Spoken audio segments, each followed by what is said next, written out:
nandito kayo ngayon sa aking YouTube channel and sana magustuhan niyo tong first video ko. So, ang aking first video is all about getting to know me. So, meron akong ihandang mga katanungan. Yan. Then, ilalagay ko siya dito pero meron siyang laman. So, tatanggalin ko na lang. Yun na nga. So, ilalagay ko na dito yung aking mga questions. Yan. So, yan. So, ang cute ng nalagyan, diba? Galing to sa aking best friend nung high school. And binigay niya sa akin ng birthday ko. So, alugin na natin, guys. So, first question. Give me facts about you. So, give me facts about me. So, number 1 is, mabilis lang ako umihi, wala pang 10 seconds. Then, meron akong sinusitis, yung di ako nawawala ng sipon. Kaya, guys, kung mapapansin nyo, if gagawa ako ng mga vlogs soon, meron akong sipon palagi. So, sana, don't judge me about that. Anong pangalan ng vlog mo and bakit yun yung napili mong name? Ayan. Pangalan ng aking vlog ay Nicolela's Vlogs. Kasi, yun yung napili kong name kasi nire-remind siya sa akin ng mga best friend ko nung senior high school.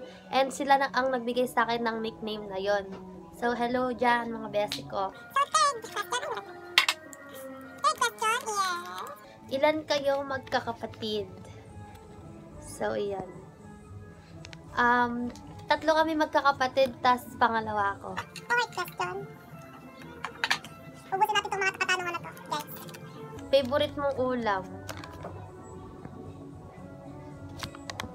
Favorite kong ulam, hipon. Kahit anong ulam, basta may hipon, kakainin ko yan. So, sunod, shoot natin. Give me your full name. So, ang aking totoong pangalan ay Mary Nicole Roberto Santos. So, dyan pa ba? 2, 4, 6, 7. 7, ano na lang to, papel. So, next. Sports mo. So, ang sports ko po ay volleyball. So, next.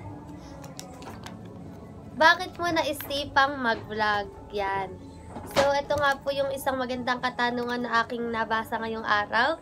Bakit ko nga ba naisipang mag-vlog? So, di ba bakasyon ngayon? So, nandito lang ako sa bahay, nakatunga nga lang. Syempre, madalang lang naman gumawa sa gawaing bahay kasi meron akong mga pinsan na nandito ngayon. Tumisilip, ayan. Ayan yung kapatid ko, si Meme, yan yung bunso. And eto si Samsam, yung katulong ko palagi. Hi, nagbubulag din kami. Katulong ko siya palagi maglinis ng bahay. So, next question. Saan ka nag-elementary, high school, and senior high? Yan.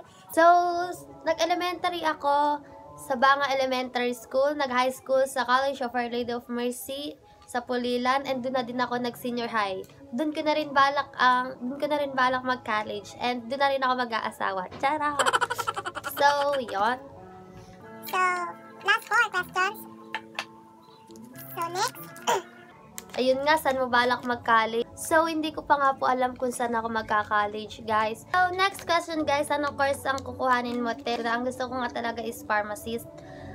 Mukhang sobrang, siya, mahal. So, ang kukuhanin ko na lang is tourism.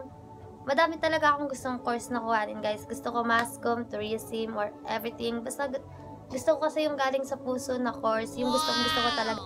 Kaya, guys, ang tips ko lang, kung magka-college kayo, isipin nyo mabuti kung ano yung gusto nyong course talaga para ma-enjoy nyo at the same time, di ba, sa sweldo na kayo. So, last 2 questions. So, next. Marunong ka ba sumayaw at kumanta?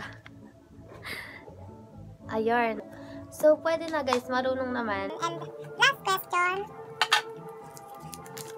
Anong part ng face mo yung nai-insecure ka? Ipin. Kasi, ewan ko, parang ang laki. So, guys, yun lang. And sobrang thank you very much sa panonood sa aking video. Sana nagustuhan nyo tong aking first video. Kaya, wag nyo kakalimutang i-like, mag-subscribe, and pindutin nyo na rin yung bell button para ma-update kayo sa aking mga videos. Bye-bye!